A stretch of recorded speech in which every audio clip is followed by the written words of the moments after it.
ya con la confirmación. Bueno, vamos a hablar hoy un poco de derechos subjetivos y derechos y actos personalísimos. Bien.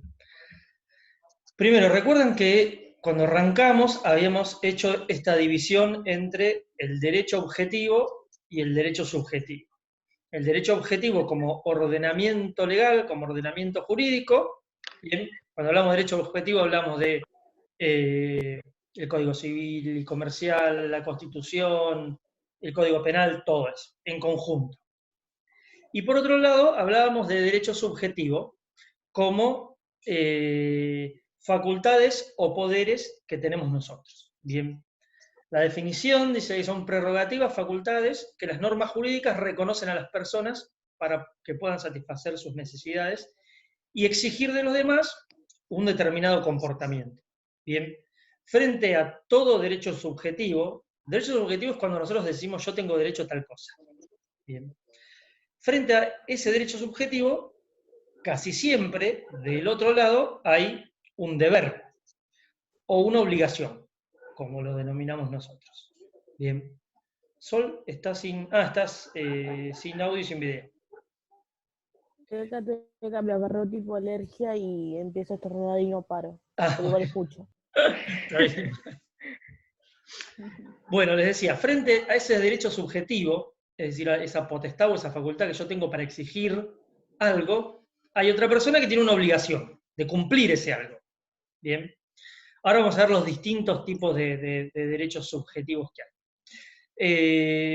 Hay algunas teorías, acá después les subo un material que niegan la existencia de estos derechos subjetivos, son viejas y en general de autores de estados totalitarios, o muy viejas, que decían que solamente los derechos los podía otorgar el Estado, bueno, y demás. Pero esto pasó bastante de moda y la verdad es que en cualquier estado de derecho, como en el que vive el 80% de la población humana, estos derechos subjetivos existen. Bien. Hay un Estado de Derecho, hay leyes que rigen las conductas de las personas y esas leyes nos generan derechos a nosotros o nos dan derechos para exigir de otros determinados comportamientos, positivos o negativos. Es decir, yo a través de un derecho subjetivo, de mi derecho subjetivo, puedo exigir que otro haga una cosa o puedo exigir que no la haga o que no me turbe en el derecho o que no me moleste. Bien, para hacerlo más sencillo. Cuando llegamos a estos derechos subjetivos, a estos derechos propios personales que tenemos nosotros, tenemos una división de los derechos subjetivos entre una gran primera división entre patrimoniales y extrapatrimoniales. Bien, patrimoniales, no matrimoniales. Obviamente, se darán cuenta que al hacer esta definición entre patrimoniales y extrapatrimoniales, los patrimoniales son los que son susceptibles de tener algún valor económico. Son los que ingresan dentro de nuestro patrimonio. Por eso les decía que nuestro patrimonio, la otra vez que hablábamos de los caracteres de la persona, después vamos a volver a hablar sobre este tema. La semana que viene ya arrancamos con nombre y todos los caracteres. Dentro del patrimonio, que es uno de los caracteres de la persona, no es necesario que nosotros tengamos cosas materiales, dinero, también podemos tener derechos. Esos derechos patrimoniales son susceptibles de tener un valor económico, son apreciables en dinero, en plata. Y a su vez, esos derechos patrimoniales se dividen en derechos reales, derechos personales y derechos intelectuales. Todos ahora regulados en el Código Civil, antes desperdigados, algunos en el Código Civil, otros en leyes aparte y demás. Ahora todos regulados en nuestro Código Civil y Comercial y también en algunas leyes específicas. Derechos reales, personales e intelectuales. Sencillito, ahora profundizamos un poco. Los reales son los que están relacionados con las cosas. Ahora vamos a ver. Los personales son los que están relacionados con las personas. Y los intelectuales son los que están relacionados con el desarrollo intelectual de las personas. Bien. Derechos reales. En segundo año vamos a ver toda la primera parte de privado, derechos personales, y toda la segunda, derechos reales. Ahora lo vamos a hacer muy sintético. Derechos reales. Los que otorgan facultad o poder sobre una cosa. Son los que están íntimamente ligados con las cosas. Con las cosas muebles o con las cosas inmuebles, pero con las cosas. Son, por ejemplo, derechos reales. El dominio. El dominio es la propiedad. El dominio, el condominio, la propiedad horizontal, el tiempo compartido, el usufructo, el uso, la habitación, la hipoteca, la prenda. Vamos a ir desarrollándolos con ejemplos para que los vean más sencillos. Algunos ya estaban, cualquier pregunta o consulta que tengan me interrumpen y me consultan. Estos derechos ya estaban, les decía, regulados en el Código Civil, algunos, otros directamente no tenían regulación, por ejemplo, el tiempo compartido, los cementerios privados, el derecho de superficie que no estaba contemplado y demás. Pero lo que tenemos que entender es que estos derechos reales siempre se ejercen sobre una cosa. Por ejemplo, sobre un departamento, sobre una casa, sobre un auto. El derecho de dominio, el derecho que yo tengo de propiedad sobre un bien, se ejerce sobre el bien, sobre la cosa. Sobre mi casa, sobre mi departamento, sobre mi auto, sobre mi bicicleta. El condominio, que es, por ejemplo, si yo tuviera un departamento, donde estoy en una relación con otros propietarios, de propiedad horizontal sería ese, el de condomino, si somos varios dueños de una cosa, somos 3 dueños de una casa, somos condóminos, tenemos dominio más de uno.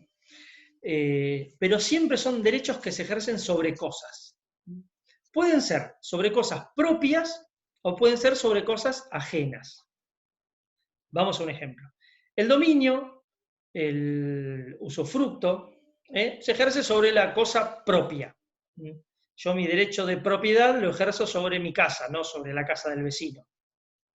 Ahora, hay otros derechos reales, como la hipoteca, todos conocerán más o menos lo que es una hipoteca, que se pueden ejercer sobre una cosa que no es propia, que es ajena. Supónganse, el banco, yo me compré mi departamento con un crédito del banco. Bien, el banco, para garantizar que yo le devuelva ese crédito, que en realidad se llama contrato de mutuo, también lo vamos, justo hoy lo tengo que dar en segundo año, el año que viene lo vamos a ver. El banco, para garantizarle que yo le devuelva esa plata, lo que hace es una hipoteca sobre el departamento. Bien, ese derecho real, lo que le da al banco es la potestad de, si yo no le pago lo que me prestó en el mutuo, en el crédito, el banco me puede ejecutar esa hipoteca, vender la casa, subastar el inmueble y cobrarse lo que yo le debo. Entonces el banco ejerce un derecho real como la hipoteca sobre un bien que no es de él, porque el departamento es mío por más que esté hipotecado, está a mi nombre. ¿Bien? ¿Se entendió? Sí. Bien. Por ejemplo, no sé, el usufructo vitalicio. También, el usufructo vitalicio es algo que se da mucho en las donaciones, se da mucho pegadito con las donaciones. La abuela de ustedes, o la madre, les dona un inmueble, el inmueble en que ella vive, a los efectos de cuando fallezca no tener que hacer una sucesión. Bien, se los dona, pero se reserva el usufructo. La propiedad de quién va a ser, de ustedes, porque ya se los donó y ustedes aceptaron la donación.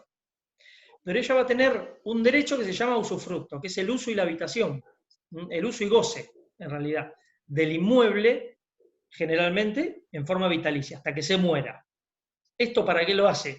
Para que mañana ustedes, bueno, son todas mujeres, mañana ustedes se casan con un muchacho y ese muchacho dice, vamos a sacarla a tu mamá de la casa, que es tuya, y nos quedamos a vivir nosotros, entonces eso se lo impiden a través de esa reserva que hizo ella de uso y goce del inmueble. Entonces, ella va a ejercer un derecho de uso y goce de una casa que no es de ella. ¿Por qué? Porque ya se las donó a ustedes. Bien, ahí tienen derecho real sobre bien o sobre cosa ajena. En los derechos, terminamos con los derechos reales. Los derechos personales son los que otorgan al titular de ese derecho, que se denomina acreedor, la facultad de exigir al deudor, que es otra persona, el cumplimiento de una determinada obligación. Esos son los derechos personales. Crean una vinculación jurídica entre dos personas, no entre una persona y una cosa. Por ejemplo, el mutuo, el préstamo de dinero. Yo les presto dinero a ustedes y ustedes se obligan a devolvérmelo con una tasa de interés. Eso es un derecho personal, porque yo, acreedor, les puedo reclamar a ustedes que me devuelvan el dinero. Bien. Ese lo puedo vincular con un derecho real, como una hipoteca, como una prenda, pero es un derecho personal. La relación jurídica no es entre Cristian y un bien y una cosa, sino entre Cristian y cualquiera de ustedes. Es un derecho personal. Vincula a dos personas, no una persona y una cosa. El mutuo, no sé, el comodato, un montón. Hay. Y después tenemos los derechos intelectuales. Bien. Que son los que menos se estudian, porque son muy particulares, pero son los derechos que tiene el autor de una determinada obra. Una obra artística, una obra literaria, una película, una obra científica, es lo que sea. Para explotar su obra y para disponer y hacer con su obra lo que quiera. Ese es el derecho intelectual. Hay una ley que lo regula, la 11723, que regula los derechos intelectuales, no obstante ahora también tiene regulación en el Código Civil. Bien, esos derechos intelectuales, por ejemplo, son los que tiene un compositor sobre una canción. Son los que tiene un escritor sobre el libro que escribió. ¿Para qué? Para que nadie se lo copie el libro, para que nadie utilice lo que él escribió ahí sin citarlo. Entonces él puede ejercer ese derecho como, por ejemplo, vendiendo el libro, vendiendo los derechos del libro para que los publique alguien, o reclamándole a alguien que deje de publicar ese libro si no tiene efectuado una autorización por él. Bien. Lo mismo que si alguien se atribuye una canción que no es propia. Vieron que hay un montón de estos juicios siempre que aparece algún tema súper marketinero, que tiene 1.000 millones de vistas en YouTube, siempre hay alguien que dice, mira, acá hay un plagio, porque esta canción en realidad es igual a esta otra canción, que escribí yo hace 25 años. Me acuerdo las últimas, donde hubo juicio y todo, fueron un par de Shakira, tiene varios de estos. El del Mundial de Sudáfrica fue uno que tuvo un litigio. Esperen que me acuerdo cómo era la canción, que ya me voy a acordar, sin googlearla.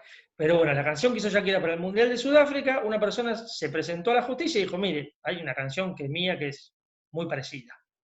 Y realmente era muy parecida, tanto es así que tuvieron que llevar un acuerdo judicial y pagarle unos cuantos millones de pesos. El de la bicicleta de Shakira también, que graba con otro cantante, que no me acuerdo quién es, hace un par de años, también tuvo un tema de plagio y varios, así. Lo mismo puede pasar con la creación de un producto, la invención de un producto. Amazon ahora tiene varios juicios. ¿Por qué? Porque, vieron, Amazon es como Mercado Libre, donde la gente ofrece sus productos para la venta, al igual que lo hace Mercado Libre. Pero a su vez, a diferencia de Mercado Libre, Amazon, que es 100 veces mejor, porque además la distribución la hacen ellos, con lo cual ustedes compran un producto en Amazon a la mañana y a la tarde está en su casa, o a la noche, o a lo sumo al otro día en Estados Unidos. ¿Qué hace? Tiene también una línea propia de productos. Amazon trabaja en otro modelo de negocios que es el más exitoso, que tiene depósitos en donde ustedes mandan los productos que quieren vender. Entonces, por ejemplo, yo quiero vender, no sé, yo hace poquito cambié el celular y vendí el viejo, y vendí un reloj que tenía, porque me había comprado otro reloj para correr. Yo los vendí, me los compra una persona, tengo 24 horas para llevarlo al correo, el correo tarda como 5 o 6 días en llevárselo. Cuando le llegan, el tipo me llama porque no sé qué no andaba del celular y demás. Entonces uno compra y esto tarda siempre una semana. Yo ahora hace poquito compré unas cosas por Mercado Libre, me tardaron una semana. Amazon lo que tiene son depósitos ubicados estratégicamente en determinado lugar del país, en Estados Unidos, donde uno manda los productos. Yo quiero vender mi celular y lo mando ahí al depósito. Y ellos se encargan de todo. Yo lo publico y nada más. Ellos se encargan de contactar al tipo que lo quiere comprar, enviárselo, todo. Y eso lo hacen mucho más rápido de lo que lo podría hacer yo. Bien. ¿No? Bueno, no me acordaba cómo había llegado a esto. ¿Qué pasa? Amazon tiene una línea además de productos que se llama Amazon Basic, que los fabrican ellos. Los mandan a hacer en China y los venden en sus tiendas virtuales. ¿Qué pasó? ¿Qué hacían los tipos? Yo fabricaba esta tacita, que tiene una forma peculiar, no sé qué, lo que fuera, supónganse que tuviera 2 manijitas o algo, lo ponía en Amazon y era un boom de ventas. Entonces, ¿qué hacía Amazon? Me copiaba la taza y la vendían ellos como un producto de ellos, propio. Obviamente, cuando ustedes entran a la página de Mercado Libre y están buscando algo, hay 200 productos. ¿Cuál es el que más se vende? El que está primero. Para estar primero, ¿qué hay que hacer? Pagar. Bueno, obviamente, Amazon sus productos los pone primero. Entonces, la tacita de Amazon quedaba primera y la mía quedaba en la página 25. Y Amazon vendía su tacita, que en realidad era una invención mía. Bueno, ahí estaríamos en el caso de una patente de invención, de un desarrollo de un producto y demás. Esto también sería un derecho intelectual, por el cual yo podría reclamarle a Amazon, mire, deje de vender esas tacitas. De hecho, bueno, Amazon ahora tiene un par de juicios millonarios por 2 o 3 productos de los cuales vendió miles y miles, y hay tipos que están diciendo, mire, esto yo lo vendía antes en Amazon, también vendía miles, y desde que Amazon lo empezó a fabricar, me lo copió, no vendo más. Terminamos con los derechos patrimoniales. Todos estos derechos son monetizables, una palabra que está de moda ahora. Todos son susceptibles de apreciación económica. Del otro lado de la cancha tenemos derechos que se denominan extrapatrimoniales, que son aquellos que no tienen valor económico y no integran el patrimonio. Por eso se llaman extrapatrimoniales, que son básicamente los derechos de familia y los derechos personalísimos. Vamos bien. Los derechos de familia son lo que comúnmente se denomina potestades, como si les digo así lo van a entender, la patria potestad. La patria potestad o la responsabilidad parental, ahora en el nuevo código, que es la responsabilidad que tienen los padres por sobre los hijos. Eso es un derecho extrapatrimonial, no tiene contenido económico. Los otros derechos extrapatrimoniales son los derechos personalísimos, que son los que protegen la personalidad humana. El derecho a la vida, el derecho al honor, a la integridad física, a la imagen, a la libertad, bueno, un montón. Ahora vamos a empezar a hablar de estos. Los patrimoniales los vamos a ver después. El concepto, le decía, es los que tienen como finalidad proteger la personalidad humana. Tienen regulación normativa, están regulados en el Código Civil y Comercial, creo que le arrancan en el artículo 51 en adelante, bueno. Vamos a ver algunos de ellos. La integridad física, algo hablamos de esto el otro día cuando hablábamos de los menores y demás. El 56 del Código prohíbe los actos de disposición sobre el propio cuerpo, cuando causen una disminución permanente en su integridad o sean contrarios a la ley, la moral o las buenas costumbres. Bien, salvo que sean requeridos para mejorar la propia salud. Y excepcionalmente para mejorar la salud de otra persona. ¿Cuál sería el ejemplo? Para mejorar la salud de otra persona. Un acto de disposición sobre nuestro propio cuerpo.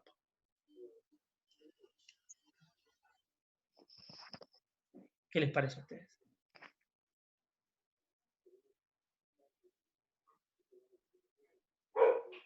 ¿Cómo? Vuelvo a la pregunta. El disponer implica que yo puedo hacer cualquier cosa con mi cuerpo. Bien. El disponer de mi cuerpo es... el código prohíbe esos actos de disposición. El Código Civil y Comercial prohíbe que yo pueda hacer cualquier cosa sobre mi cuerpo cuando esto cause una disminución permanente en la integridad, dice. Bien, o sea, contrario a la ley, bueno, la moral y las buenas costumbres. Cuando esa disposición cause una disminución permanente en mi salud, supongan ustedes, el código me prohíbe disponer sobre mi propio cuerpo. Aun cuando lo que sí permite es algún acto de disposición sobre mi cuerpo que cause algún perjuicio a mi salud, mínimo, pero que pueda beneficiar a otra persona. ¿Qué puedo hacer? Cuando yo extraigo algo de mi cuerpo y se lo doy a otra persona, ¿qué hago? ¿Donar un órgano? Exactamente. O sea, un familiar o algo. Eso es. El código autoriza la donación de órganos, siempre y cuando, de forma excepcional, hay una ley de donación de órganos, y siempre y cuando eso no perjudique de una manera que me impida vivir, obviamente. Yo puedo donar un órgano en tanto pueda seguir viviendo dignamente con el otro. Por eso puedo donar un riñón y no puedo donar, no sé, el corazón. Bien. Y también prohíbe que yo disponga de mi propio cuerpo el código. O sea, yo no me puedo automutilar, no me puedo cortar una mano si quiero. Una prohibición que hace el código en defensa de la persona. Bien. Ahora después vamos a ver un poco el tema del aborto y demás. Que va a intervenir horizontalmente un montón de disposiciones del Código Civil. Cuando se apruebe la ley, si es que se aprueba, va a modificar un montón de cuestiones del Código Civil y Comercial. Otras normas que establece el Código de protección de la integridad física, por ejemplo, dice que es nulo y no es exigible el cumplimiento de ningún contrato que tenga por objeto la realización de actos peligrosos para la vida o la integridad de una persona, salvo que correspondan a la actividad habitual, obviamente. Pero yo no puedo, a través de un contrato, poner en riesgo mi vida a través de realizar actos peligrosos. Ese contrato es nulo, o la cláusula que establece ese contrato, si hubiera otras obligaciones, esa obligación va a ser nula. Nadie me puede obligar a saltar de un quinto piso. Bien. El artículo 57, este es interesante porque también tuvo una modificación. Prohíbe las prácticas destinadas a producir alteraciones genéticas del embrión que se transmitan a los descendientes. Ejemplo, la modificación de los genes, dice. En su versión original, el artículo 57 del Código autorizaba estas prácticas genéticas cuando eran para prevenir enfermedades genéticas o la predisposición de enfermedades genéticas. Pero después, cuando la comisión bilateral, o sea, de diputados y senadores, lo aprobó, eliminó esta excepción. O sea que está prohibida cualquier tipo de alteración genética en los embriones. Esto pasa, a ver, por ejemplo, esto pasa en Argentina, en otros países está absolutamente permitido. De hecho, no sé, ¿alguna vez hizo algún tratamiento para fertilidad o algo? ¿No? No. Bueno, yo sí. Entonces, tuve que estudiar, bueno, todo esto y demás. Por ejemplo, acá cuando uno, si bien está prohibida la alteración genética del embrión, cuando uno hace una donación, tanto de óvulos como de espermatozoides, se hace un mapeo genético de los dos, del óvulo, de los óvulos y de los espermatozoides, ¿para qué? Para que al momento de cruzarlos, las dos personas no tengan predisposición a determinadas enfermedades. Entonces, si yo tengo predisposición, por ejemplo, a, no sé, enfermedades respiratorias, y la persona que dona el óvulo que le van a implantar a mi esposa tiene también en su genética predisposición a enfermedades respiratorias, ese óvulo lo van a descartar y no lo van a usar. De alguna manera van a tratar de que si uno tiene alguna predisposición a alguna enfermedad, el otro no la tenga. Bien. Esto acá en Estados Unidos hay modificación genética y, bueno, habrán visto ustedes, no sé si son las cholulas o miran la televisión o algo, lo que son los hijos de los famosos que van a tener esos hijos a Estados Unidos a través del alquiler de vientres y demás. Son rubios, José, son perfectos, además son todos parecidos. Que sean rubios, le eligen el color de los ojos, Sí, todo. muchos famosos allá en Estados Unidos, para no arruinar su cuerpo, prefieren alquilar un vientre y Claro, sí. tener hijos. Como hizo Luciana Salazar. Así. Claro, yo no le quería decir. Exactamente. Pero a ver, iba a quedar chusma. Es una decisión. A ver, no, pero más allá de que quede o no quede chusma, está relacionado con esta disposición del Código Civil y se la van a acordar más que si leo el artículo. Pero el hijo de Marley, el hijo de Luciana Salazar, el hijo, ¿cómo se llama el bailarín este de pelo blanco? Flavio Mendoza. El hijo de Flavio Mendoza, son todos iguales esos chicos. Parecen todos hijos del mismo padre. Sí. Son todos parecidos. Pero bueno, porque allá esto está permitido, la alteración, y se puede modificar genéticamente y demás. De hecho, por ejemplo, uno lo puede hacer acá, si uno se hace acá, por ejemplo, si uno va a tener, acá no está permitido el alquiler de vientres, ¿no? Pero, por ejemplo, sí la donación de óvulos o la donación de espermatozoides, o cuando una de las dos partes de la pareja no puede tener hijos, o bien la unión de los dos. Es decir, yo puedo tener un hijo con mi esposa, donde el óvulo no sea de ella y el espermatozoide no sea mío. O sea, los dos sean donados. No puedo elegir, como se elige en Estados Unidos, una carpetita y miran la foto del donante. Acá no se puede elegir, es secreto el donante. Yo no sé quién es el donante. Si a mi mujer alguien le dona espermatozoides, yo no. Si va a un banco de espermatozoides a que le donen, si alguien se los dona subrepticiamente yendo a mi casa en algún momento que yo no estoy, ahí podré enterarme, pero si se los dona alguien a través de, no sería una donación, bueno, sí, sería una donación porque también es un acto gratuito, pero si es a través de un banco de espermatozoides o de un banco de óvulos, en el caso de la mujer, podría también ser oneroso el acto. Pero bueno, igual sería peor todavía, o no sé. La verdad que no sé qué prefiero, pero bueno, igual yo estoy divorciado, así que, pero bueno, no importa. Con mi ex mujer teníamos este problema entre tantos otros.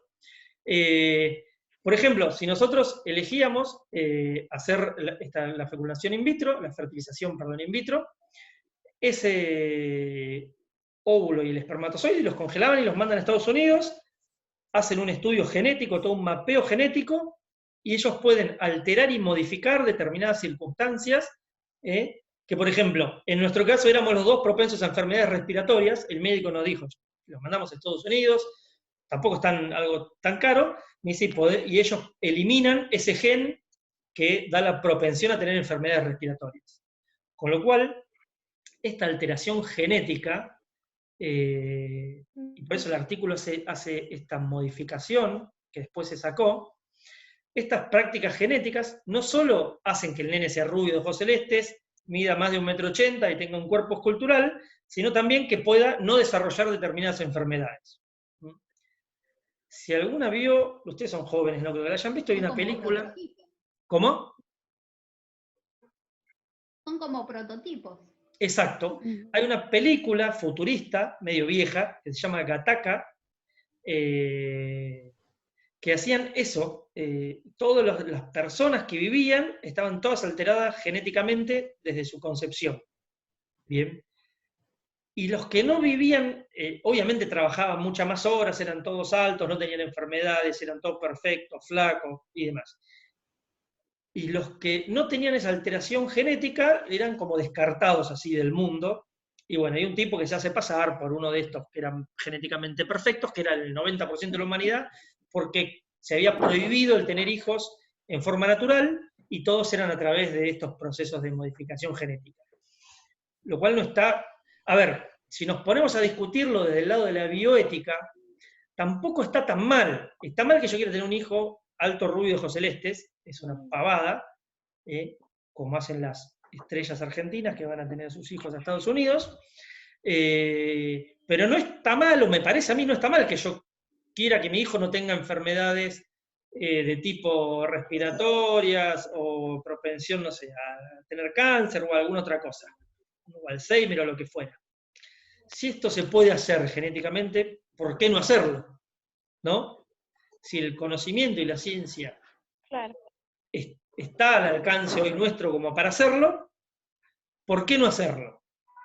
Está bien, la discusión sería si está al alcance de todos o no, si todos podrían costearlo o no, lo cual llevaría a una desigualdad, o a la obligación del gobierno de pagar todo, y que todos antes de tener un hijo nos hagamos un estudio genético, nosotros y nuestras parejas, y alteremos los embriones y demás, y lo pagaría el Estado, lo cual sería un costo infernal, o solamente estaría al alcance de las personas que tienen dinero, y los que no la tienen no podrían, con lo cual sería un acto de desigualdad, porque los ricos tendrían hijos menos enfermos que los pobres, ¿no? Cosa que igualmente pasa ahora, pero no pasa por esta alteración genética, sino por condiciones naturales, de vida, de desarrollo, de alimentación y demás. Pero bueno, es súper interesante el tema este.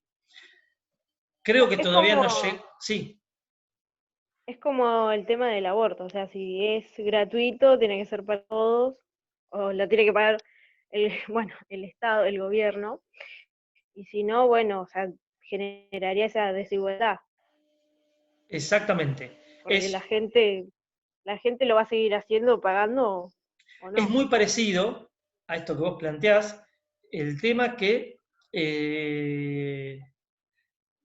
acá hay una cosa que después la vamos a volver a ver, porque justo vamos a hablar de la ley de identidad de género y demás. Tenemos que tener en cuenta también que todas estas alteraciones, perdón, cargas que se le ponen al Estado, en realidad se nos ponen a nosotros.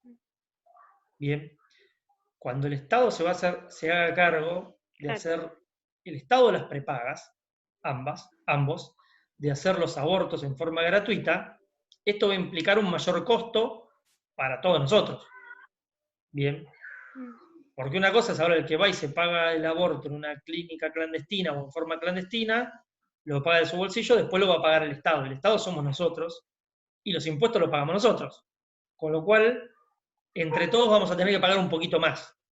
Cada práctica médica que se agrega al PMO, plan médico obligatorio, como vamos a ver después, las de cambio de sexo y demás, implican un costo mayor para todos.